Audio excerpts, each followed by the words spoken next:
Sebentar. Pemanfaatan barang milik negara. Oke. Kan tadi saya bilang PNS, ASN itu kerjanya dua, kerja utamanya. Bikin kebijakan, ya, membuat peraturan, dan mengimplementasikan kebijakan itu. Ya, kita tugasnya apa? Ya, kerjaan kita tuh udah ada garisnya, ada peraturannya, perundangannya, undang-undangnya, PMK-nya, ya kan, DJN-nya.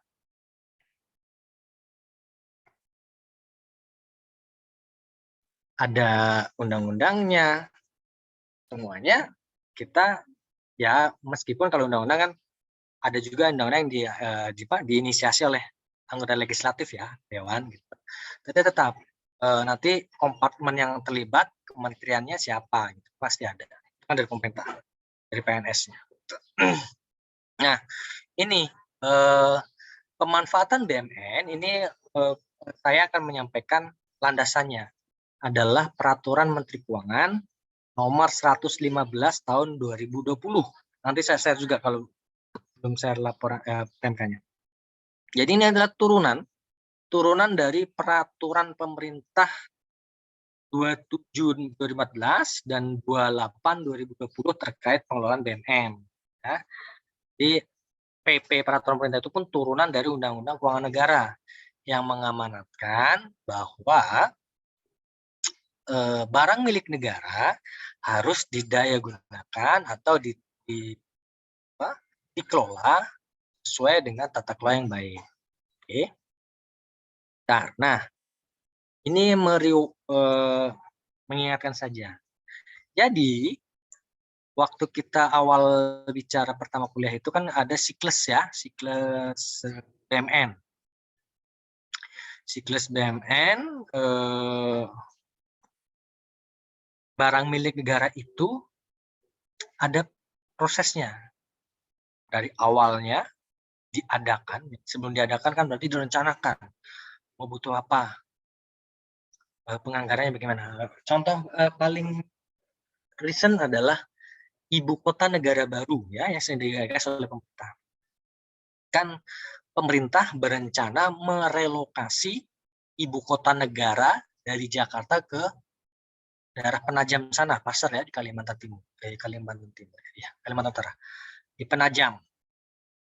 Sekitar Penajam situ.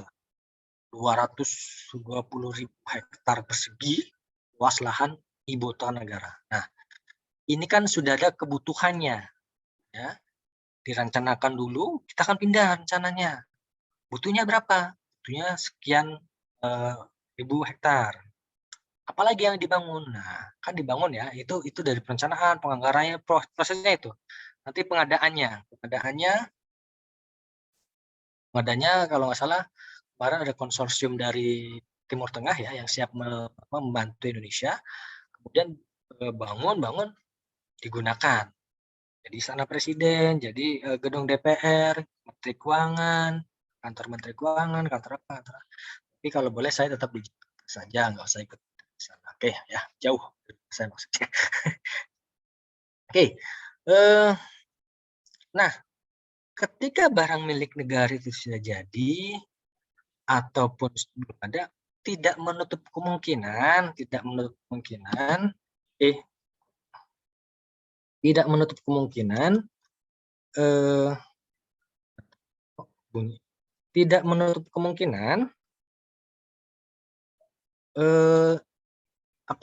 terdapat barang milik negara. Banyak absennya sudah belum ya? Bentar. Kok masih belum?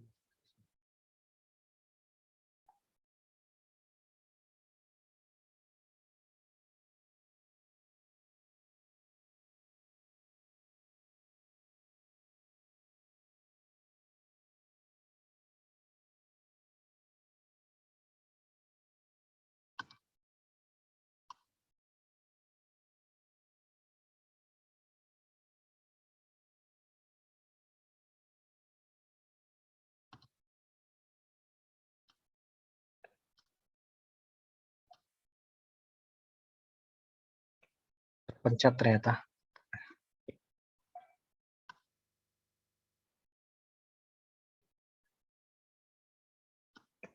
Oke. Nah, ada satu siklus namanya pemanfaatan, ya.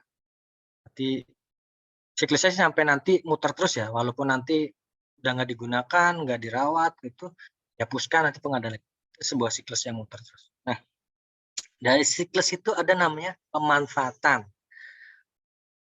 Nah, pemanfaatan barang milik negara ini adalah eh, ya digunakan, barang itu digunakan tapi tidak untuk fungsinya. Ingat, kita mengadakan pemerintah mengadakan barang milik negara, suatu barang tujuannya pasti untuk pelayanan kepada masyarakat atau pelaksanaan tugas fungsinya. Contoh, kantor pajak, bikin kantor.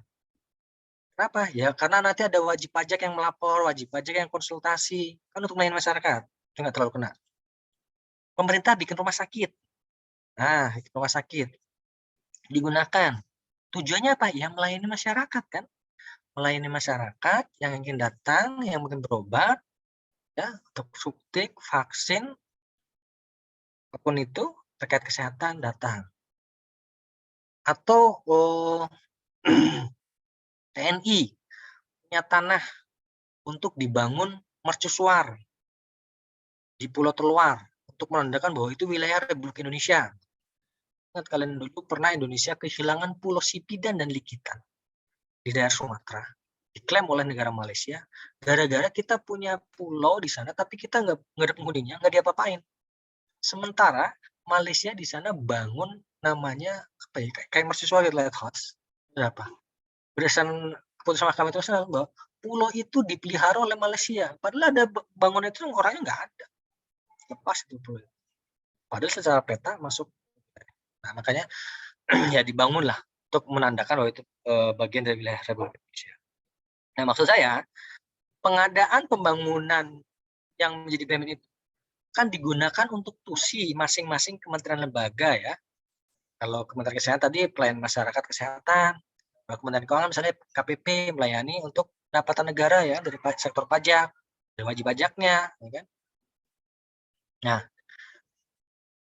tetapi tidak menutup kemungkinan bahwa di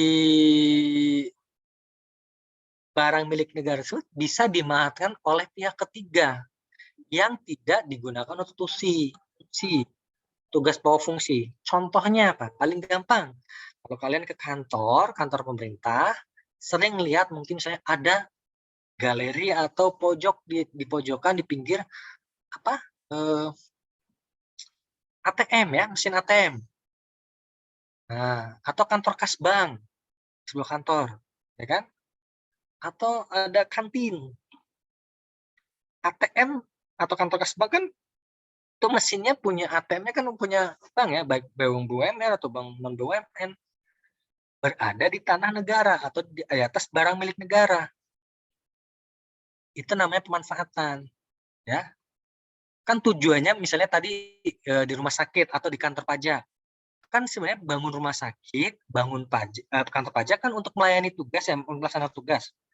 PP-nya kalau masyarakat untuk masyarakat yang berobat, tetapi ada sebagian tanah atau bangunan yang bisa dimanfaatkan untuk ATM. ATM juga bermanfaat dong. Misalnya yang datang ke berkunjung ke klinik, oh ini nggak bawa uang tunai, bawa ATM, ngambil ATM.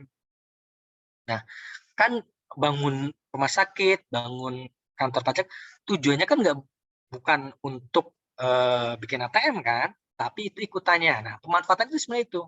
Ketika dia tidak digunakan untuk tugas fungsinya, bisa digunakan pemanfaatan, bisa dimanfaatkan. Ingat, karena tugas negara tidak berbisnis, ya. Negara tidak berbisnis, negara melayani masyarakat. Ya.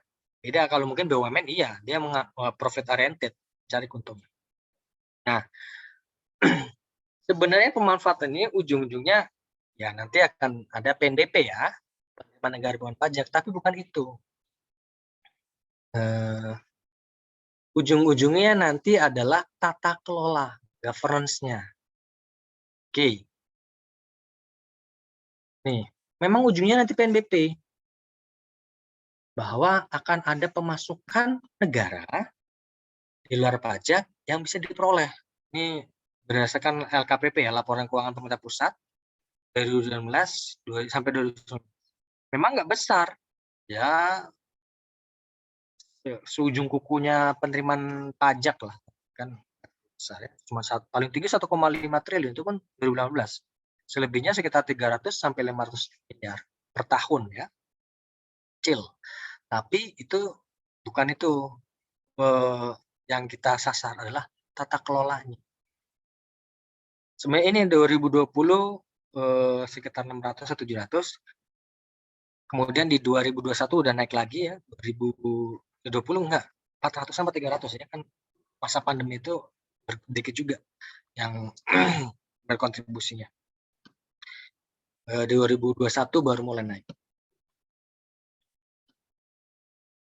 Oh, ini contoh-contohnya kan ada sewa, KSP, nanti detailnya di. Nah, ini yang tadi saya sampaikan.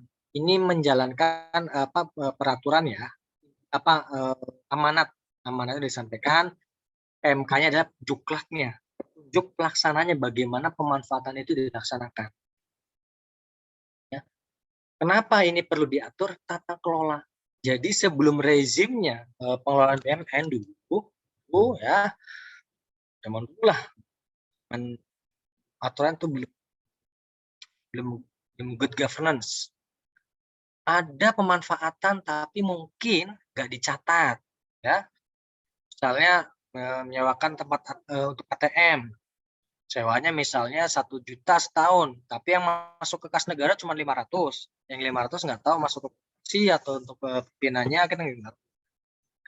Atau sama sekali nggak dilaporkan, ya ada juga seperti itu. Nah tujuannya seperti itu sebenarnya. Negara memang nggak berbisnis ya, saya bilang. Tapi kalau misalnya ada pemasukan, ada penerimaan, terus dicatat sumbernya harus jelas, harus dilaporkan di laporan keuangan. Siapa yang dari mana dan kemananya harus dicatat. Sewanya 1 juta, ya berarti harus masuk ke kas negara 1 juta. Nanti bisa muter lagi nambah penerimaan, ya. Jadi biasanya kan kalau barang-barang milik negara itu biasanya dari sisi cost-nya yang diperhatikan.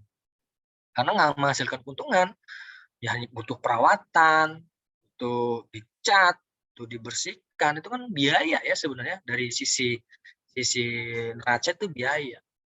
Nah dengan adanya pengelolaan ini kan ya lumayan lah kita sewakan untuk ATM, misalkan untuk kantin. Walaupun pendapatannya nggak seberapa ya bisa nambah-nambah untuk misalnya masuk ke kas negara lagi, nanti bisa diefisienkan untuk BUMN-nya, untuk perawatannya, untuk kebersihannya, ya kan. Tapi dicatat melalui akun-akun di akun-akun di neraca yang pas. Ya penerimaan negara pajak tadi saya sampaikan, meskipun nanti ujungnya ada penerimaan, ya kita kan saya contohkan dengan adanya pengaturan ini yang tadinya misalnya nggak full, uangnya tetap masuk semua ke kas negara. Ya. Orang nggak bisa lagi, oh itu ada ATM, oh itu ada kantin, itu sewanya masuk mana uangnya, sewanya berapa sebulan, itu BPK atau aparat penegak hukum atau instansi inspektorat mudah menginspeksinya, mencari datanya, apakah ada penyalahgunaan di sana atau enggak. Ini juga mendukung dunia perkembangan Indonesia, oh jelas ya. Ketika di situ ada sebuah kegiatan, ada usaha, misalnya tadi ada kantin lah ya, disewakan kantin atau menyewakan TM. Tadinya mau ngambil uang jauh, sekarang dekat di kantor. Itu perputaran uang lah, perekonomian ujungnya kan uang. Itu uang berputar di situ, Indonesia berkembang. Dunia usaha berkembang. Oke, nah di pemanfaatan ini ada beberapa mekanisme yang bisa dipilih, mekanisme yang bisa diterapkan.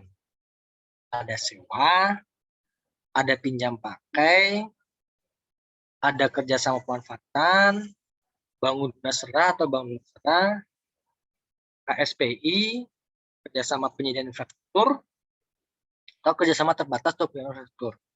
Ini nanti yang pas mana pemanfaatan BMN-nya. BMN-nya ini biasanya spesifikasinya bagaimana ya.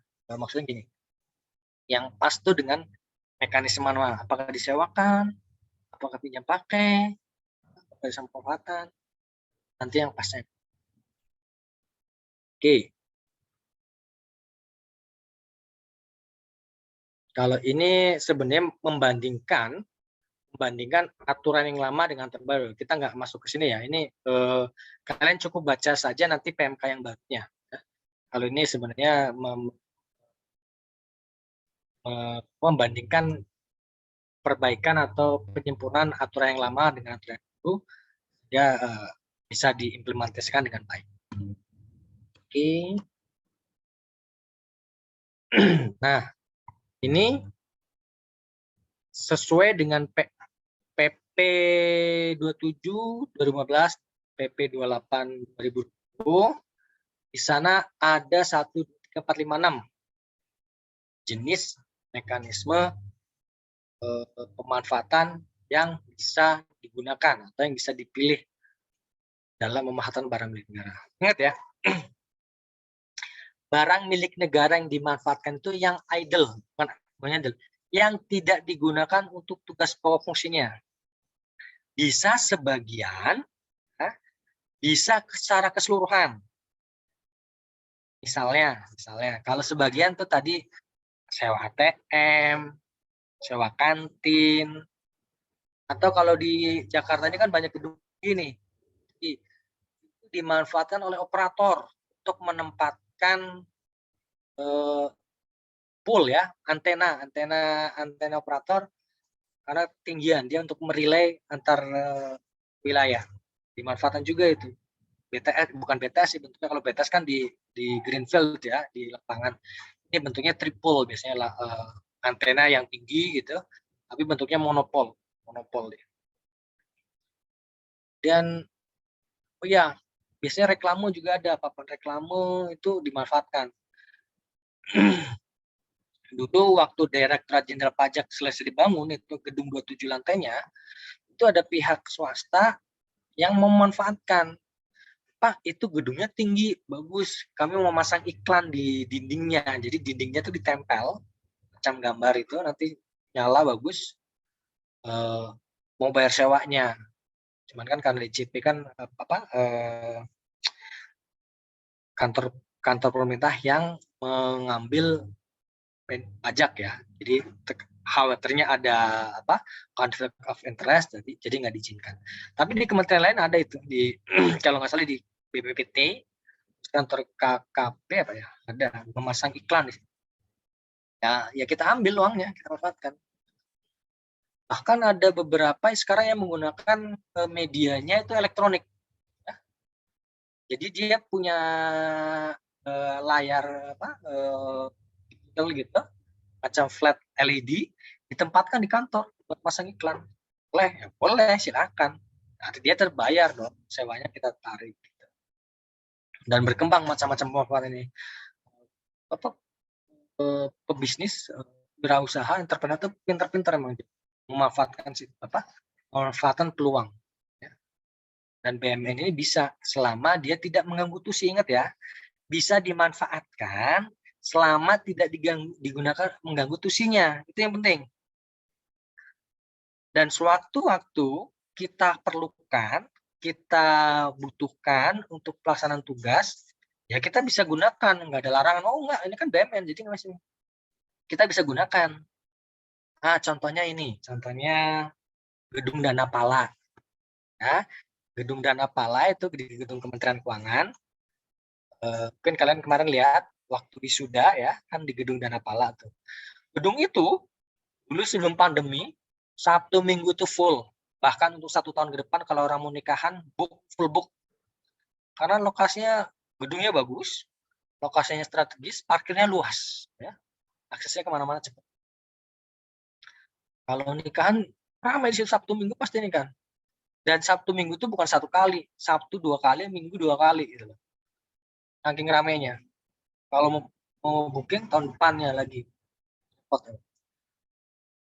nikah aja ditunda ya, padahal udah ngebet pengen nikah. Gara-gara gedungnya nggak ada, tertunda. Aduh, mama gitu. Janganlah ya. Mending kita nanti cari aula aja lah, odor-odoran saja ya. Yang penting kan ijab kabulnya ya. Dan sampai nanti mengganggu kelancaran kita. Oh, malah ngelantur. Ya. Jadi contohnya gedung dan apalah ya. Itu bisa dimanfaatkan, disewakan ketika tidak di hari kerja. Nanti di hari kerja ya saya mau pakai, Bu Menteri mau pakai, mau wisuda anak-anak STAN, digunakan. Jadi nggak ada larangan. Misalnya, oh di sini bikin ATM, wah nggak boleh. Di sini mau dibikin loket pelayanan, cabut ATM-nya, ya harus cabut, harus diganti-ganti. Selama tidak mengganggu tusi, boleh dimanfaatkan. Itu kuncinya sebenarnya, kuncinya di situ. Atau yang keseluruhan, secara keseluruhan ada Pak dimanfaatkan, ada. Itu kan kalau ATM katakan sebagian ya. Contohnya apa? Contohnya bandara, pelabuhan. Yang saya pernah nilai itu bandara di Belitung, Has Hananjudin. Ya. Itu seluruh bandaranya, tanahnya itu hampir 12 hektar. Ya. Gedung, terminal, landasan, pacu, semuanya dimanfaatkan. Kenapa? Karena tadinya itu yang mengoperate itu Kementerian Perhubungan. Oleh otoritas di sana, otoritas kebandarudaraan Hasanuddin. Ternyata operasionalnya besar. Iyalah, pesawat kalau runway-nya botak dikit aja, ada kerikil dikit aja, tergelincir pesawat, safety-nya bahaya.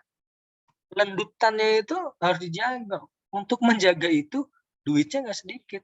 Nah, kalau dari APBN bukan nggak ada uangnya, tapi kan digunakan banyak keperluan. Kalau hanya nambah terus saja, ya bocos dong negara lama-lama ya. Dikerjasamakan.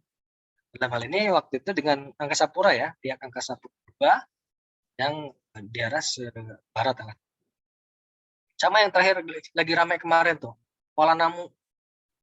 Kuala Namu dikerjasamakan, kata orang, wah itu dijual. Enggak dijual. Ya, itu kan tetap aset negara. Cuman kerjasamakan dengan, kalau nggak salah, perusahaan dari India apa ya, yang mengelola bandara itu.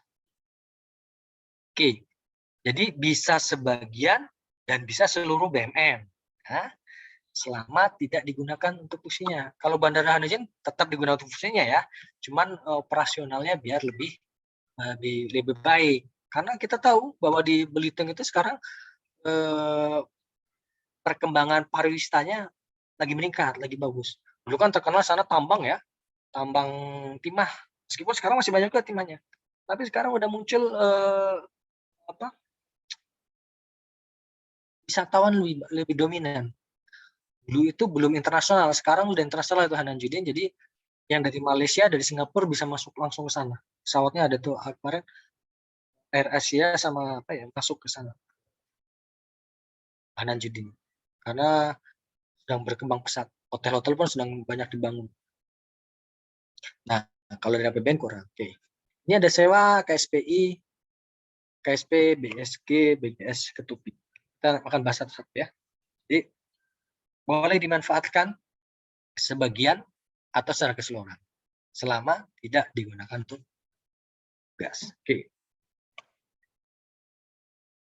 Ini kalau berdasarkan masing-masingnya secara umumnya seperti ini. Sewa bisa disewakan kepada perorangan ya. Jadi saya, kalian mau nyewa BUMN bisa, secara orang boleh. BUMN, BUMD, badan usaha atau yang punya silakan. Objeknya ya tanah bangunan maksimal 5 tahun jangka waktunya dan dapat diperpanjang. Ya. Setahun boleh, 2 tahun boleh, maksimal 5 tahun. Terus kalau 5 tahun, ya diperpanjang lah. 5 tahun lagi, 5 tahun lagi, 5 tahun. Sama pinjam pakai juga 5 tahun. Tapi kalau pinjam pakai, ini mitranya adalah pemerintah daerah atau pemerintah desa ya. KSP, BUMN 30 tahun, 30 tahun, KSPI dan Ketupi 50 tahun. Oke. Ini jangka waktu, ini objek mitranya. Ini secara umum ada proposal ya, pengajuan dari pihak ketiga. Pak, itu kantor KPP belum punya kantin. Saya boleh nggak tuh di dekat parkiran saya buka kantin? Dilihat dulu. Oh, nggak ganggu tuh, tempatnya pas, oke, boleh. Juga nanti bisa dimanfaatkan untuk pegawai KPP yang daripada makan jauh-jauh, nanti istirahat, keluar, istirahatnya sejam, baliknya 2 jam katanya karena macet. Jadi bisa cepat. Bisa, nanti tinggal hitung proposalnya diterima atau enggak.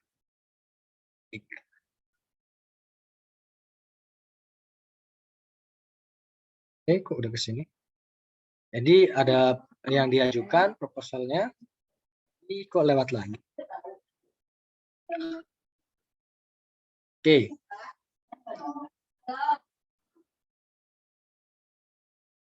Jadi ini secara umum SOP-nya ada proposal, ada pengajuan, nanti dilihat sesuai, disetujui. Nah, sebelum persetujuan, nilai wajar sewanya perlu dinilai dulu, entah asetnya atau nilai wajar sewanya, atau mungkin kalau KSP kontribusi tetapnya. Itu yang menentukan penilai. Kalian kalau jadi penilai nanti, berapa kontribusi tetapnya, berapa sewanya per tahun, berapa sewanya kalau 5 tahun. Itu nanti penilai yang menentukan. Dari hitung-hitungannya si penilai. Jadi ditetapkan di persetujuan. Disitulah tugasnya si penilai ketika melakukan pemanfaatan. Kalau ini bicara penghapusan nanti ketika menghapuskan ya kita nilai juga. Jadi penilai itu memang supporting sifatnya, supporting dari assets manajemennya yang bikin keputusannya. Tapi supporting kita penting karena penilai itu memberikan opini nilainya, berapa angka yang akan disebutkan ditetapkan di sana, putuskan. Makanya fair value-nya pasar wajarnya berapa itu oleh penilai. Baik, untuk sewa tadi sudah disampaikan maksimal 5 tahun, bisa perorangan atau BUMN, BUMD. Ini boleh setahun, boleh 2 tahun, maksimal 5 tahun ya. Jadi kalau pengen panjang ya perpanjang lagi aja, perpanjang. Nanti di sewa ini ada namanya faktor penyesuai kegiatan usaha dan faktor penyesuai periodisitas. Kalau kegiatan usaha,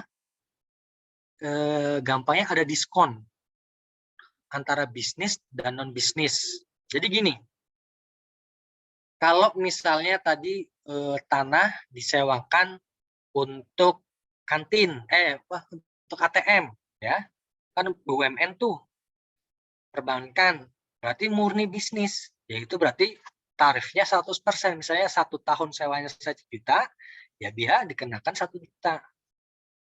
Tapi jika sewanya non bisnis, misalnya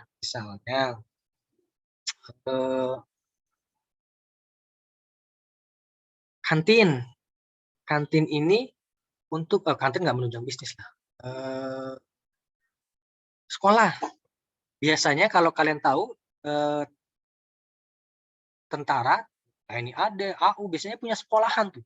Yayasannya punya sekolah. Nah, yayasan TNI itu punya sekolah, terus nggak punya tanah atau bangunan, dia sewa lah di tanahnya TNI, ya kan? Biasanya satu komplek tuh ada bangunnya.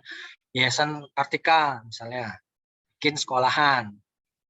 Nah, kayak di Medan itu ada yayasan Kartika tuh, tanahnya punya TNI AD. Sewanya mungkin setahun 15 juta tarif wajarnya. Tapi karena di situ muridnya ada yang orang tuanya TNI, orang tuanya PNS di situ, itu nanti bisa didiskon. Tarifnya antara 30% sampai 50%. Nanti lihat besarnya, kebutuhannya seperti apa. Ya, berarti kan nggak full bisnis, nggak semuanya murni untuk bisnis. Nggak semuanya untuk bisnis, jadi bisa non bisnis digunakan untuk ada diskonnya. Faktor diskonnya sekitar 30 sampai 50%. Itu dari penetapannya ya. Tapi nilainya yang kita sampaikan penilai harus full. Misalnya, oke, Yayasan Kartika Anda sewa di ini, sewanya jadi 15 juta setahun. Nanti yang memberikan diskon 30% adalah pengelola. Surat keputusannya, oke, sewa jarnya 15 juta. Karena muridnya sebagian besar adalah orang tuanya adalah TNI juga, tentara juga, oke, kita diskon 50%. Jadi Anda cukup bayar 7.500.000 per tahun. Itu dituangkan dalam keputusan. Tapi nilai yang disampaikan tetap nilai pasar wajarnya. Ya. Nah, sebenarnya ini ada kaitannya dengan penilaian nggak ada. Cuman kita tetap ngasih nilai wajar. Ini keputusan ini disampaikan oleh si pengelola, si aset manajernya. Dalam hal ini DJKN, PKN-nya ini. Kemudian ada penyesuaian prioritas. Kalau setahun ya 100%. Kalau 2 tahun, sewanya 2 tahun, dibayar setahunan, kalinya 120. Makin naik lah, makin naik. Karena sewa ini dibayar full. Misalnya gini, kita akan sewa 3 tahun. Dia harus bayar 3 tahun di ya.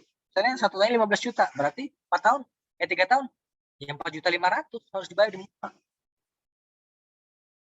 Tapi ada sih bisa diangsur ya, ada aturannya. Ada aturannya, ada syarat ketentuannya kapan bisa diangsur. Misalnya dibayarnya per tahun. Tapi secara aturan harus dibayar full. 3 tahun ya 3 tahun, 5 tahun ya 5 tahun.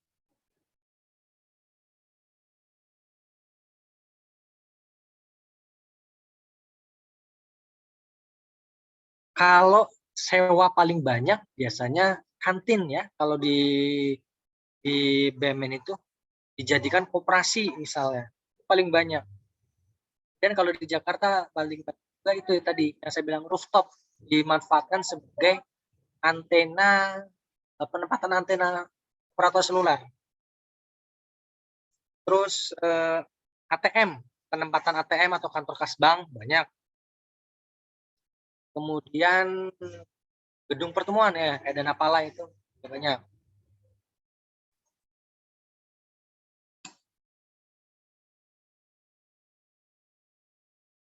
Sebentar ya.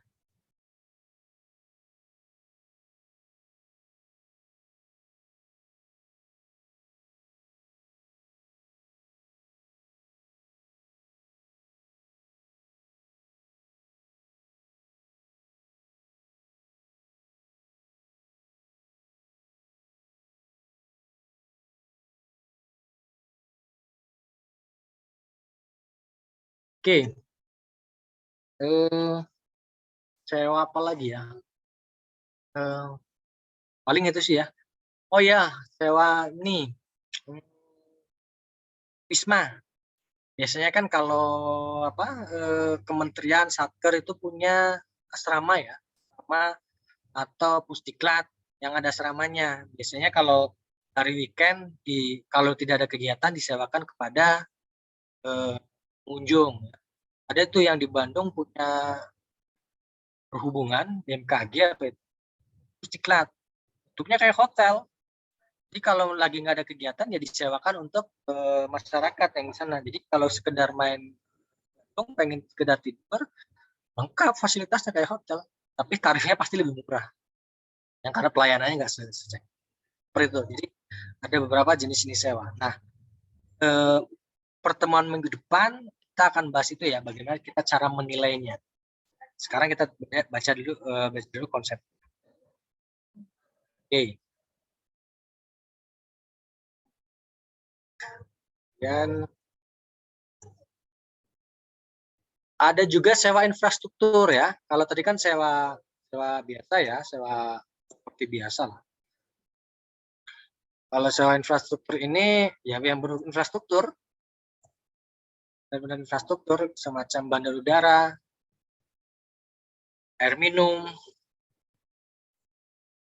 Ini sebenarnya apa ya? Ini faktor penyesuai juga. Ketika sewa infrastruktur, nanti ada faktor penyesuaiannya, pengurang lah. Misalnya kalau untuk telekom informatika, misalnya Palaparing lah yang di daerah sana ya, Palaparing daerah timur, Palaparing, atau dukung proyek strategis nasional, ini bisa disesuaikan. Atau yang mungkin yang ini KCIC kan, kereta cepat Indonesia China ya, kereta cepat Jakarta Bandung ya, itu beberapa relnya jalannya itu menggunakan tanah BUMN, jadi dia melakukan sewa.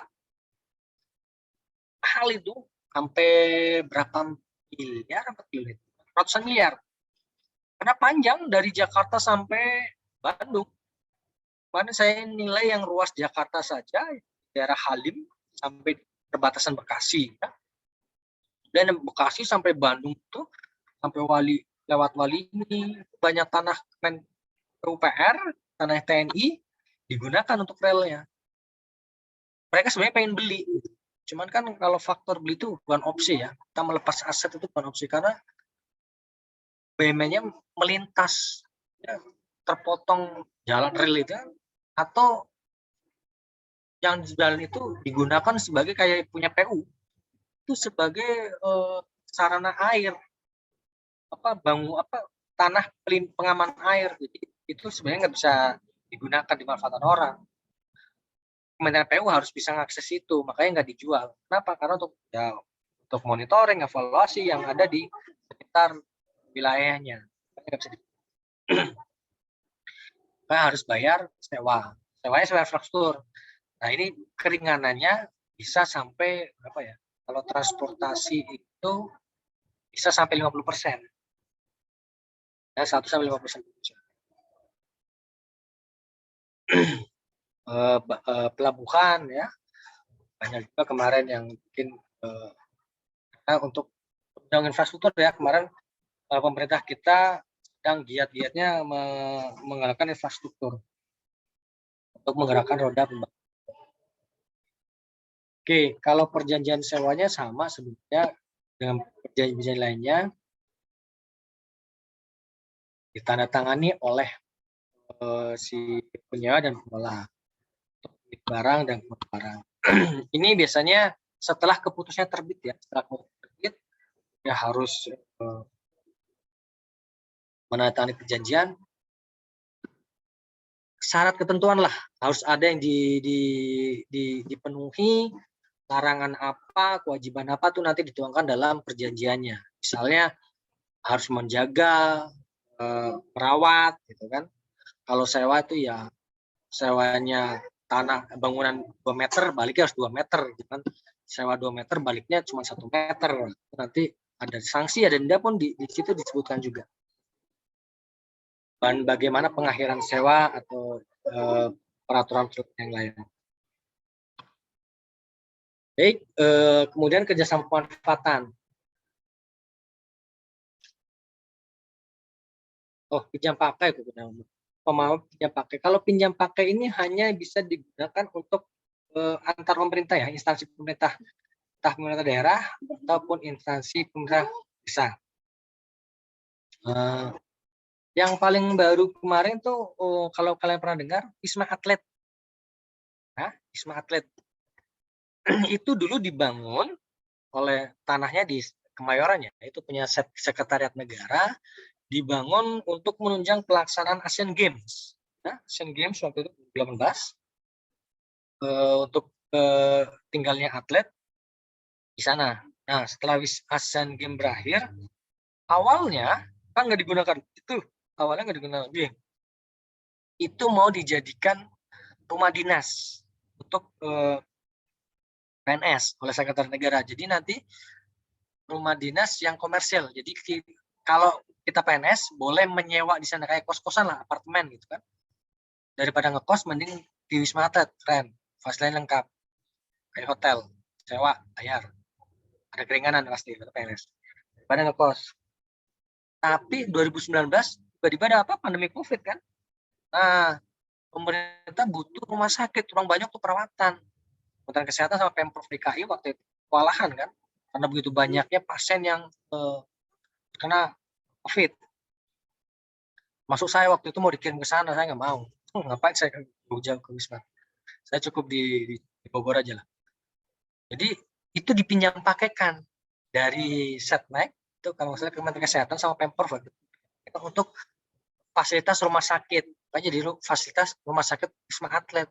Jadi itu tadinya mau dijadikan rumah dinas gitu, yang bisa komersilkan. Tapi pandemi ya itu tadi membantu pemerintah. Dan ini nggak dipungut biaya ya. Kalau pinjam pakai aja, nanti ada perjanjiannya. Ini tidak ada kontribusinya. Tetap nanti mau dua bentuk atau apa ada di perjanjiannya bisa. Tapi biasanya kalau pinjam pakai ini si yang meminjam diberikan kewajiban untuk merawat, menjaga biar tetap kondisinya bagus BME-nya, jangan sampai rusak. Jika dipinjamkan nanti apa? Ada bolong-bolong lantainya, atapnya, nggak boleh gitu. Dipinjamkan utuh, kembali pun harus utuh. Oke.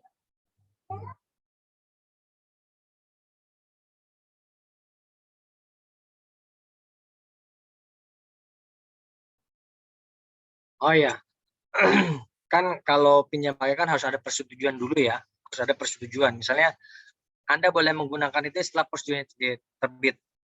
Tapi kalau dalam rangka bencana boleh digunakan dulu, administrasinya belakangan gitu maksudnya. Kan nggak mungkin nih, misalnya bencana atau COVID segala macam, nunggu dulu persetujuannya lah, pasiennya keburu meninggal kalau persetujuannya belum terbit kan. Nunggu persetujuan dari Menteri Keuangan. Wah, prosesnya kan berproses. Silahkan digunakan dulu kalau bencana atau tugasan ya. Tapi kalau itu harus nunggu dulu. Kalau sudah disetujui, baru boleh digunakan pinjam masuk. Harus ada persetujuannya. Tapi kalau sudah penanganan bencana, ya boleh digunakan dulu asetnya. Meskipun persetujuannya belum keluar, tapi prosedurnya tetap diproses. Oke. Pinjam pakai ini bisa dengan perubahan konstruksi atau tanpa merubah konstruksi. Semuanya ini dituangkan dalam perjanjian ya. Misalnya tadinya saya mau minjam bangunan hanya 2 lantai, tapi nanti saya ternyata kurang, saya butuh 3 lantai. Oke, nggak masalah. Tapi begitu 3 lantai, ya udah 3 lantainya tetap menjadi milik kami. Ketika kembalikan ya full. Jangan ketika dikembalikan lantai 3-nya dibongkar lagi sama dia. Nggak bisa. Tetap perjanjiannya harus dituangkan dalam. Atau tidak merubah konstruksi, merubah. Oke, nggak apa. 2 lantai utuh tetap 2 lantai, balik lagi tetap 2. Sama ya, ini 5 tahun jangka waktunya maksimal. Meskipun bisa diperpanjang, boleh. Ya, tapi maksimalnya persetujuan itu 5 tahun. Kenapa? Siapa tahu yang meminjamkan ketika lewat 5 tahun akan digunakan sama dia, sama si pemiliknya. Dia kan bisa dikat. Tapi selama tidak digunakan lagi ya boleh, bisa diberi. Oke, ini sama. Ini hanya ketentuan perjanjiannya ya. Bagaimana perjanjian itu. Ini KSP, kerjasama pemanfaatan. Nah, kalau kerjasama pemanfaatan ini berarti kerjasama pemanfaatan. Berarti ada 2 pihak, satu pemerintah, satunya mitra atau si pihak ketiga lah ya, yang memanfaatkan ini. Tadi saya mencontohkan Bandara Hasanuddin. Ya. Mitranya itu Angkasa Pura ya, Angkasa Pura II sebagai mitra. Nah, pemanfaatan ini ada konsekuensinya. Konsekuensinya si pihak mitra dalam hal Angkasa Pura membayar kontribusi tetap dan profit sharing atau pembagian keuntungan. Jadi ada 2. Kontribusi tetap itu besarannya dihitung berdasarkan nilai aset BME-nya. Saya bilang kita 12 hektar tanahnya, ada landasan, runway, ada terminal, ada semua dihitung kemarin berapa miliar gitu. itulah nilai aset BUMN. Nanti kontribusi tetapnya dihitung dari situ, misalnya 0,01% dari nilai aset. Nah, kontribusi tetap ini dibayarkan tiap tahun, ya, selama masa KSP. KSP itu 30 tahun. Selama 30 tahun, dia bayar terus tuh. Misalnya 0,01-nya dari sekian miliar, 200 juta misalnya. Tahun 200 juta. Dia harus mengeluarkan tuh 200 juta kontribusi tetap sampai 30 tahun. Ya, karena dia memanfaatkan BUMN. Yang pertama. Yang kedua, profit sharing atau pembagian keuntungan. Ini berdasarkan keuntungan, namanya pembagian keuntungan ya. Dibayarkan ketika untung. Kalau nggak untung, ya nggak harus bayar. Ya. Ini juga hitungannya ada persentase tertentu dari misalnya dari AKB Koki atau analisis arus kas bersihnya kegiatan operasi dan investasi. Selama untung ya, selama menghasilkan laba. Kalau nggak untung ya nggak harus berbagi profit sharingnya. Gitu. Tapi kalau kontribusi tetap enggak, dia mau untung nggak untung tetap bayar. Itu udah sebuah biaya bagi si mitra ya. Kenapa? Ya karena Anda untung nggak untung Anda tetap menggunakan BUMN kami kok. Bandaranya tetap digunakan. Ada pandemi, lu kan memanfaatkan BUMN bandaranya. Ya tetap bayar gitu. Tapi mungkin Pak pandemi penumpangnya dikit, pembatasan pesawat udara nggak ada ya keuntungannya nggak ada ya berarti harus bayar profit sharingnya. Tapi kalau paling banyak 10% dari penerimaan KSP dapat berupa bangunan fasilitas, namun tidak termasuk proyek KSP. Ya, jadi misalnya si pihak kita pemerintah pingin butuh bangunan tapi nggak punya dana untuk bangunnya, bisa saja penerimaan tadi entah itu profit sharing entah kontribusi tetap bisa berbentuk berbentuk bangunan dan fasilitas. Misalnya untuk kantor, ini dibangunkan kantornya di sini, tapi maksimal itu 10%. Misalnya tadi kontribusi tetapnya 200 miliar, jadi maksimalnya 210 miliar, 10% maksimal ya. Bangun kantornya segitu, udah besar sekali. Jadi bisa ya, kontribusi dalam bentuk bangunan. Tapi di luar KSP, nanti dia hitung sebagai KSP. Karena setelah KSP berakhir, 30 tahun berakhir, semua investasi pembangunan yang dibangun oleh mitra, itu ujungnya menjadi BUMN. Misalnya, yang di Hanan Judin itu, Angkasa Pura berencana menambah runway-nya. Runway-nya diperpanjang dan 2 landasan. Sekarang masih 1 landasan. Sekarang akan menjadi 2 landasan. Terminalnya saatnya sekitar cukup menampung 200-300 penumpang akan dibesarkan menjadi 5.000 sampai 10.000 penumpang. Kan terminalnya jadi besar, di megah. Itu nanti kalau waktunya berakhir 30 tahun, bangunan itu menjadi BUMN. Landasan pacu runway yang tadi 1 jadi 2, landasan kedua menjadi BUMN. Meskipun nanti diperpanjang lagi Pak, silakan. Tapi ini yang bangunan hasil KSP tahap pertama masuk menjadi BUMN dulu. Investasi mitra ya jadi 0 lagi, dia jadi kosong lagi. Kan semua hasil KSP menjadi BUMN. Ya. Ini yang tadi saya sampaikan tadi kontribusi tetap.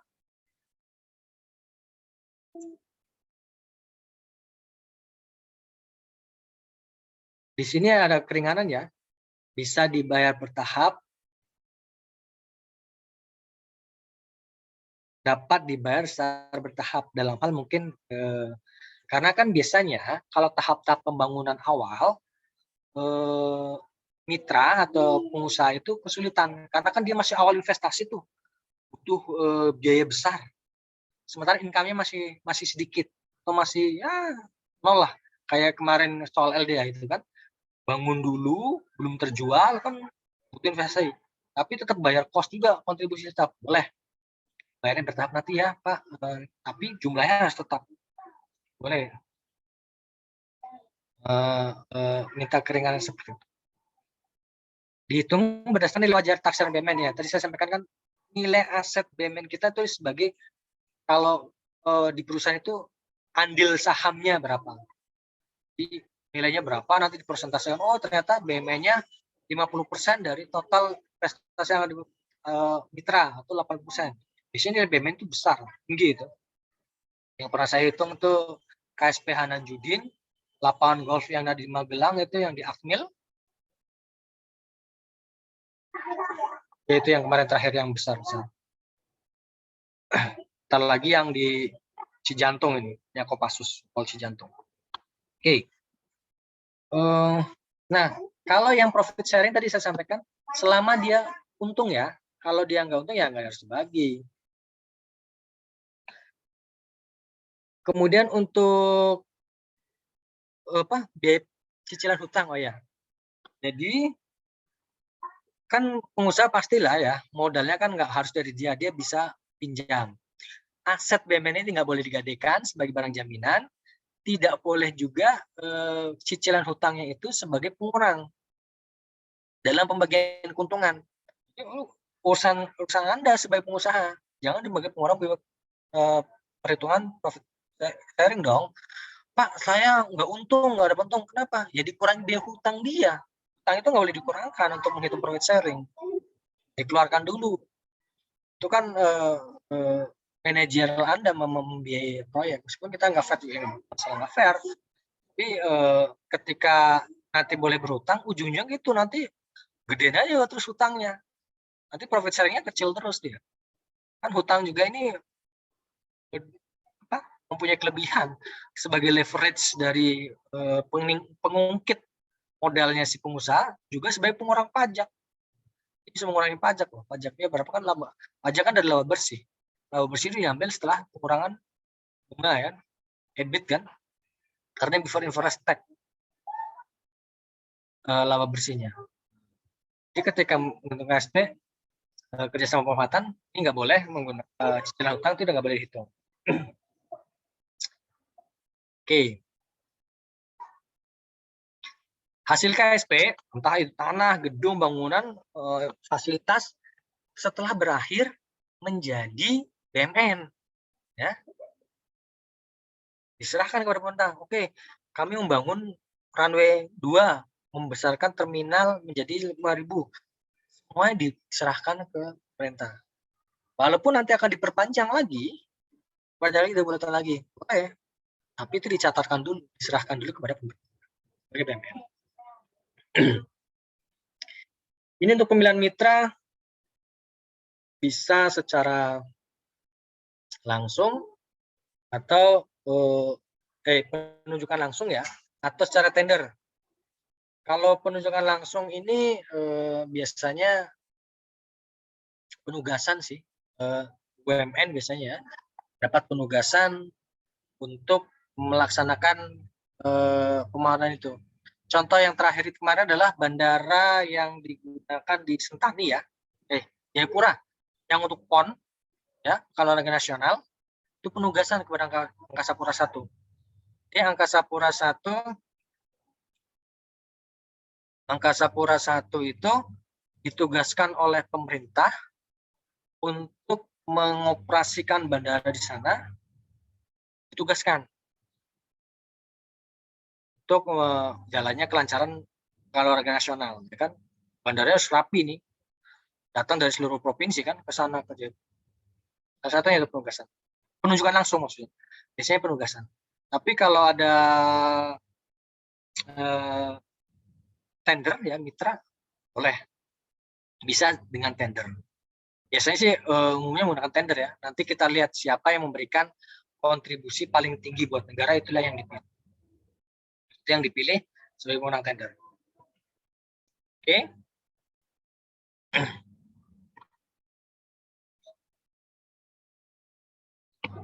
Di sini juga ada apa ya, insentif buat si mitra atau pengusaha itu untuk keringanan kontribusinya. Misalnya dia keberatan dengan kontribusi tetap, dia bisa minta keringanan.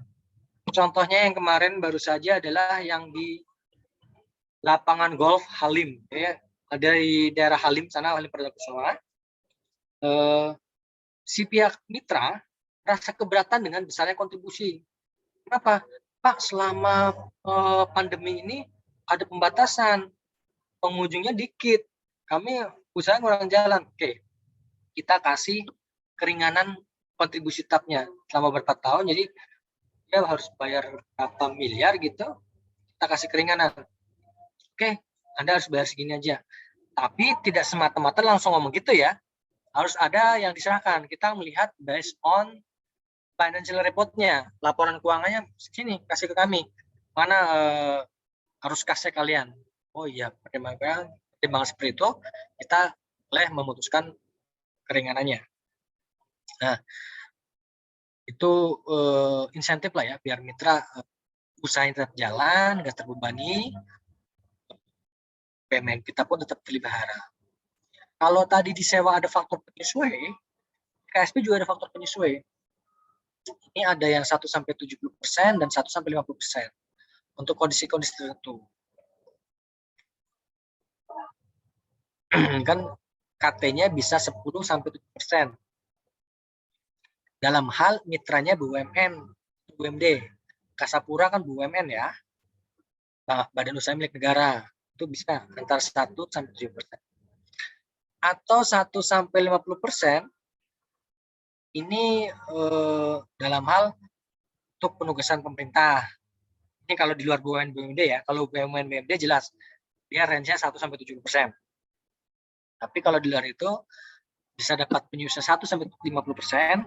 Kalau dia untuk penanganan bencana alam atau penugasan dari pemerintah, ya, bisa saja penugasan pemerintah itu nggak harus BUMN, pihak swasta boleh bantu pemerintah, kan? Bisa dapat diskon. KSP. Nah, dalam hal penambahan investasi, misalnya ini bedakan dengan CAPEX ya, capital expenditure. Kalau capital expenditure itu kan udah ongoing, berjalan, kemudian disisihkan dari penghasilannya, pendapatannya untuk capital expenditure. Kalau investasi beda. Mitra menambah modalnya. Tadinya modal mitra misalnya 50 miliar. Dia bangun lagi, oh Pak, saya kurang ini, saya tambahkan modal saya 25 miliar lagi. Nah, ketika modal mitra menjadi 75 miliar, komposisi kan berubah ya. Tadi misalnya BUMN kita harganya nilainya 30 miliar. Komposisinya berubah. Misalnya tadi 30-70%, dengan adanya penambahan si investasi mitra nambah 75%, pemerintah investasinya jadi 5%. Ini nanti kaitannya dengan kontribusi tetap. Nanti kontribusi tetapnya bisa berkurang. Nah, tapi investasi ini menjadi hasil KSP, iya, hasil KSP nanti tetap jadi BUMN. Salah, kita tetap senang aja ya. Toh akan ujungnya akan jadi BUMN meskipun kontribusi tetapnya berkurang. Ya wajar, karena dia menambah modal untuk membangun yang akan menjadi BUMN. Oke. KSP itu 30 tahun dan bisa diperpanjang ya.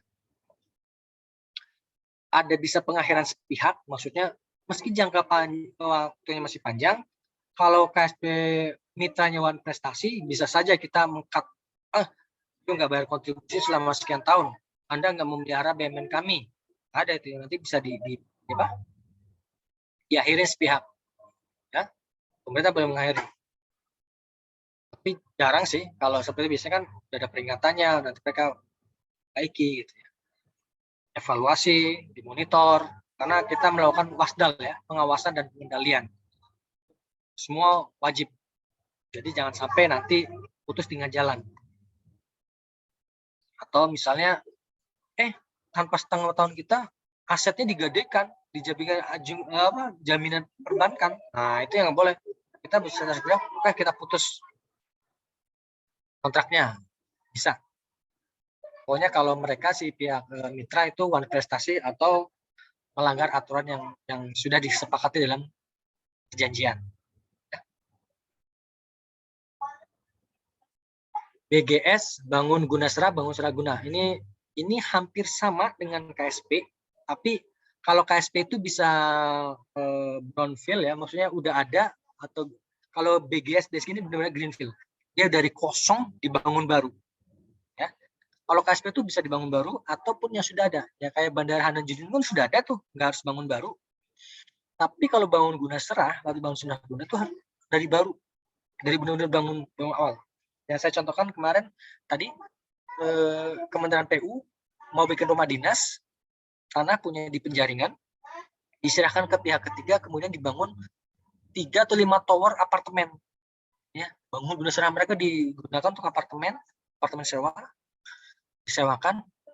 Nah, Kementerian PU-nya di situ dibikin rumah dinas untuk pejabat salah satunya dirjen-dirjennya di situ, paslon 2-nya rumah dinasnya di situ di apartemen.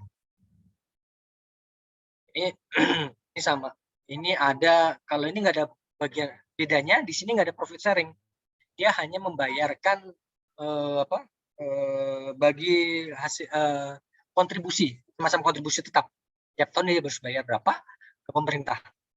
Nah, ini juga yang menghitung penilai. Berapa sih kontribusinya yang harus dibayarkan ketika BGS ini? Yang hitung kita nanti. Penilai. Besarannya. Namanya kontribusi tahunan. Kontribusi tahunan. Karena dibayarnya tiap tahun. Kalau di KSP namanya kontribusi tetap. Ya. Jumlahnya ya fix nanti. Tahun Anda harus bayar sekian M, sekian juta untuk masuk ke kas negara. Cuma di sini nggak ada profit sharing. Ya. Kalau KSP kan namanya sama, harus ada bagian apa namanya. Ini sama sampai 30 tahun ya perjanjiannya. Setelah perjanjian selesai 30 tahun, bangunan yang dibangun tadi ya menjadi milik pemerintah, BUMN, jadi barang milik negara. Nanti nggak bisa berpanjang, ya ini bukan berpanjang ya kan, bangun guna serah, udah diserahkan. Nanti mekanismenya bukan lagi BGS, bukan bangun guna serah, kan bangunnya udah ada. Mekanismenya nanti bisa sewa, nanti bisa kerjasama, pewafatan, pengelolaan. Ya. Kalau bangun guna serah, bangun, build, operate, transfer. Jadi ada kegiatan membangunnya. Kalau sudah selesai 30 tahun, ya nggak bangun lagi dong. Tinggal perpanjangannya untuk pengelolaannya. Ya. Entah itu KSP-nya, bisa pewafatan atau bisa juga sewa.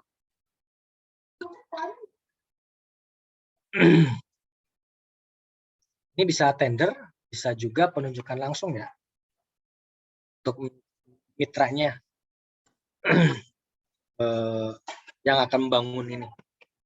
Masih sebenarnya kalau tender ya open bid, di bidding, nanti siapa yang cocok harganya, dia yang ditetapkan sebagai menangnya.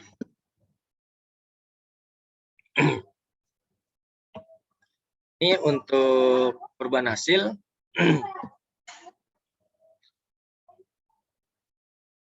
Ya, bisa melakukan misalnya Pak merubah kontraknya boleh, tapi diajukan dulu. Belum tentu juga disetujui ya. Misalnya kayak tadi kontribusi tahunannya dia merasa keberatan, boleh ada keringanan, tapi sampai kan tentu dengan alasan yang tepat. Ini kan membantu pengusaha juga, tidak memberatkan lah. Sama janjiannya ditetapkan teknis aja sih, ini teknis. Di KSPI, kerjasama pemanfaatan penyediaan infrastruktur, kerjasama penyediaan infrastruktur.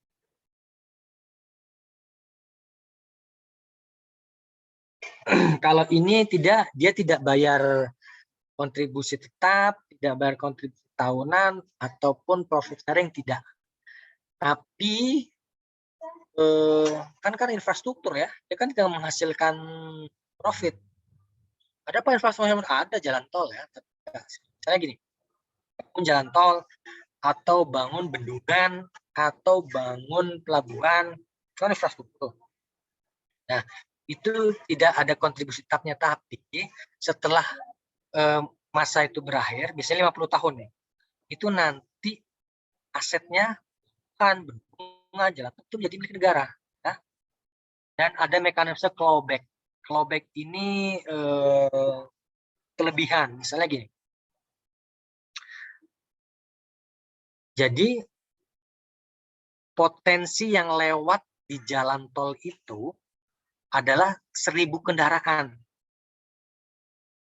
ketika ada 1.200 atau 1.300 atau 1.100 lebih dari yang diperjanjikan, kelebihannya yang 200, 300, itu nanti dibagi 2 antara si mitra dan buat pemerintah. Nanti kita menghitung di situ clawback-nya. Itu juga penilaian itu. Clawback-nya dihitung maksudnya gini. Jadi kalau yang lewat di jalan tol itu cuma 1.000 kendaraan, ya nggak ada clawback. Itu udah normalnya semua keuntungan buat si mitra. Tapi ternyata ramai jalan tolnya. Yang lewat 1.200 tiap tahun, kelebihan 200. Nah, 200 ini nanti entah itu dibagi 2 persentase tertentu, itu yang bisa dibagi kepada pemerintah. Bisa jadi pemasukan clawback-nya. Atau kalau enggak, pemerintah mau bikin infrastruktur rumah sakit. Rumah sakit bisa melayani sekian pasien, 500 pasien. Selama 500 pasien yang dilewati per tahun, ya mitra nggak bayar apa-apa. Tapi ternyata begitu lihat tahunannya, dia melayani sampai 550, 510. Sisanya ya 10 dan 50 ini, kan ada keuntungan tuh. Ya, itu nanti yang akan diperhitungkan. Akan dibagi pada si mitra dan pemerintah. Itu clawback ya. Jadi kalau KSPI sama sebenarnya dia sama, tapi ini lebih ke infrastruktur. Ya, pelabuhan, bandara ya, atau fasilitas infrastruktur lah yang pemerintah tuh butuh. Pak, kenapa mitra mau, Pak? Kan nggak ada untungnya. Biasanya mitra mau tuh karena ya mereka pasti udah hitung-hitungan. Ketika dia mendapatkan infrastruktur di sini, nanti dia akan dapat insentif di tempat lain. Misalnya pajaknya diberi insentif nggak full. Nah, itu mitra senang itu seperti itu. Karena dia skala ekonomisnya dia bergerak. Dia bertumbuh. Oke. Ya hasil KSPI ya berupa infrastruktur tadi ya dan pengembangannya.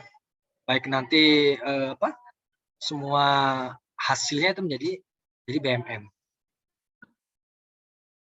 Oke. Ketupi, kerjasama terbatas untuk penyediaan infrastruktur. Ini kalau ini sama sih infrastruktur juga, tapi untuk penyediaan infrastruktur ini kalau contohnya yang sudah ada apa ya, pelabuhan atau apa ya? Ya, pelabuhan yang baru itu yang di daerah Purwakarta itu apa ya?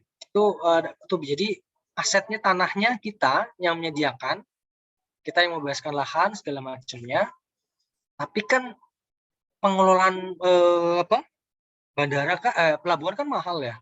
Sementara kita yang saya sampaikan tadi dananya terbatas, maka diserahkan oleh kepada pihak ketiga baik melalui tender atau penunjukan langsung untuk mengelola pelabuhan itu. Kita membantu lewat pengadaan tanahnya. Nah, ini sama 50 tahun dan terpanjang. Tapi ketika perjanjian berakhir, balik lagi menjadi BMN yang dibangun semua mereka, pelabuhannya apa segalanya punya kita. Jadi masih kemampuan berpanjang, catatkan dulu, diserahkan dulu menjadi BMN. Nanti baru kita bisa nanti kerjasamanya pengelolaannya atau KSO-nya, kerjasama operasinya. Hitung-hitungnya ini akan beda karena sudah menjadi barang milik.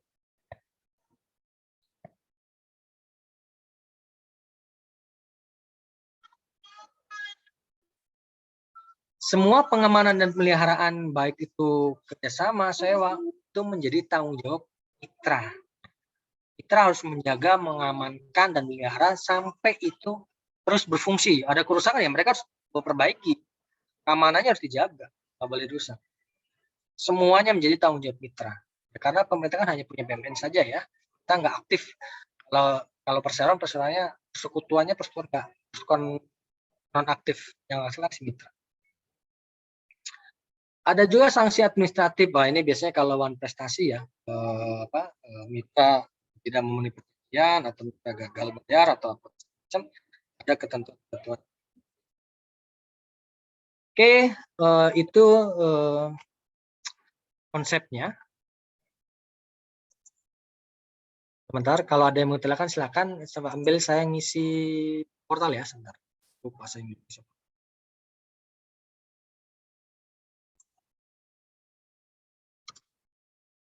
Pak, saya izin bertanya, Pak. Silakan. Saya bertanya gini, Pak. Mungkin banyak aset-aset negara itu yang misalnya habis event itu nganggur, Pak. Katakanlah stadion gitu kan, Pak. Biasanya habis PON atau apapun itu eventnya itu biasanya nganggur. Nah, kalau dikaitkan dengan apa yang pemanfaatan dalam BMN ini, itu kenapa aset itu bisa sampai nganggur ya, Pak? Apakah karena memang peruntukan asetnya itu yang terbatas sehingga pihak lain dalam memanfaatkan itu jadi susah, atau memang karena prosedur dari pemanfaatan BMN itu untuk pihak lain mengelola jadi ribet itu atau gimana ya Pak? Terima kasih Pak. Oke, ada pertanyaan bagus sekali. Terima kasih. Jadi sebenarnya idle ya, jadi nganggur ya. Oke, misalnya stadion atau wisma atlet tadi lah ya, wisma atlet kan memang contohnya wisma atlet tadi ya, itu kan pengadaan awalnya memang ditujukan untuk apa? Para atlet yang akan berlaga di Asian Games 2018 ya. Ketika mereka sudah selesai, kan nggak ada atlet lagi di situ. Sebenarnya akan digunakan untuk misalnya pelatnas, bukan pelatnas, ya para pelatnas untuk tinggal di sana, untuk pembinaannya di sana. Cuman kan atlet kita nggak sebanyak itu bisa menempatkan di sana kan, kapasitasnya berlebih gitu, kapasitasnya berlebih. Jadi kesannya akan idle. Nah makanya dimanfaatkanlah tadi. Misalnya tadi ternyata untuk rumah dinas kan, komersil PNS yang ada di Jakarta boleh. Atau stadion lah, stadion. Stadion ujungnya nganggur ya, nggak digunakan. Ini bagus-bagus. Ya namanya stadion. Stadion kan digunakan untuk sebenarnya untuk sarana olahraga ya. Tapi terus ada ketika perhelatan acara itu dibangun, harus dibangun sama negara. Bertanggung jawab melakukan itu. Harusnya nanti pemanfaatannya adalah misalnya ya tetap digunakan lah, disewakan misalnya yang di Jayapura itu disewakan kepada Persipura, cuman Persipuranya nggak sanggup sewa gitu kan, uangnya nggak ada gitu, untuk bayar pemainnya masih kurang gitu, nggak seperti Persebaya yang punya Dahlan Ihsan ya. Persebaya kan udah mandiri tuh, punya Dahlan Ihsan tuh ya banyak. Persib yang punya manajemennya bagus, atau kayak Jakarta ya, Persija udah tangannya Pemprov, stadionnya keren sekali tuh Jakarta Stadium, mewah kan, akan dimanfaatkan. Nah mungkin dari sisi stadionnya belum bisa dimanfaatkan full, jadi saya nganggur ya, paling banter dipakai nantilah disewakan kalau misalnya ada konser, kita disewakan konser di Jayapura ya. Konser di sana itu buat konser, atau misalnya nanti ada hajatan, nggak juga hajatannya sayang rumputnya ya, mahal, rusak nanti rumputnya, bisa kesleo orang main bola. Jadi memang yang seperti itu memang akan banyak potensi idle-nya Radit ya, kalau yang misalnya stadion gitu tuh ya jangankan di Indonesia, kita yang ke China dulu itu kan apa Olimpik di sana ya, apa Olimpik apa tuh yang stadionnya gede-gede, nganggur juga ternyata kan ya, karena yang seperti itu. Tapi kembali lagi makanya fokusnya kepada infrastruktur ya di Indonesia, makanya yang membangun infrastruktur itu untuk menunjang perekonomian. Pelabuhan, bandara itu kan nggak mungkin lah, pelabuhan akan terus ada selama itu nggak tenggelam, nggak banjir ya, ada. Bandara kan tetap digunakan meskipun kadang mohon maaf kurang perhitungan juga pemerintah ya, dibangun bandara bagus-bagus ternyata sepi bandaranya ya, biayanya mahal, kosnya kurang. Contoh kemarin yang di mana, di Palembang Asian Games juga itu ya, LRT atau apa itu ya, ternyata kos besar juga. Pertama sih mendukung ya transportasi atletnya, tapi setelah itu selesai jadi biaya ya, idle, disewakan penumpangnya nggak ada juga ya, ngapain saya naik itu Pak, mahal, mending saya naik Gojek, mending saya naik transaksi online, atau saya naik motor sendiri. Mungkin memang ya itu tadi, antara penganggaran perencanaan kebutuhan dan maaf ya, ini masih direkam, kebijakan policy kita kadang kurang pas. Memang harusnya efisiensinya harus tidak hanya ego sektoral saja ya, bahwa kita harus begini, iya harus, tapi sustainnya, keberlanjutan itu penting juga ya, jangan sampai nganggur ya Pak. Iya sayang. Kan kalau hotel masih bisa digunakan, 3 bulan masih bisa digunakan sebagai hotel. Nah kalau stadion, ya maaf siapa yang mau main di sana lagi? Tapi itu sih, tapi mungkin dengan adanya sudah internasional seperti itu, mungkin lomba-lomba skala internasional bisa dilaksanakan di sana. Itu yang harusnya dipikirkan oleh misalnya organisasi olahraga, misalnya stadion kolam renangnya di Jayapura kan jadi bagus tuh, jadi stadion standar Olimpik. Mungkin kejuaraan di sana, mengundang atlet-atlet kan, stadionnya kepake, penerimaan negara masuk, jadilah penyelenggara event gitu. Kayak kemarin di Mandalika ya kan, ada buat bike ya, buat bike championship BBC kan, diselenggarakan di sana. Ntar kalau itu nggak ada lagi, ya itu nanti ada lagi. Tapi kan udah jadi agenda tahunan ya, Mandalika itu di Lombok, agenda tahunan. Jadi harusnya seperti sustainnya harus dijaga. Nah, jadi memang perencanaan, memang dengan perencanaan yang tepat itu 50% menyelesaikan masalah sih. Jadi semuanya udah dimitigasi, rencananya pas, efisiensi. Nah, jadi seperti itu. Jadi seperti itu sebenarnya. Memang akan mungkin sangat mungkin sekali akan ada. Oke, yang lain Baik, ada Pak. lagi? Terima kasih, Pak. Ya, Radit.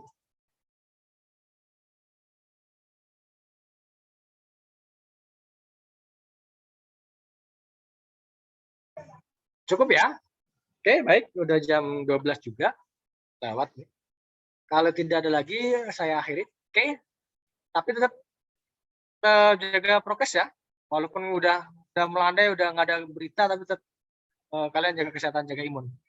Dan nanti tetap semangat. Kita wisuda, bisa lulus. Baik, terima kasih atas perhatiannya. Kita jumpa pekan depan. Saya pamit ya. Terima kasih. Terima kasih, Pak. Terima kasih, Pak. Terima kasih, Pak.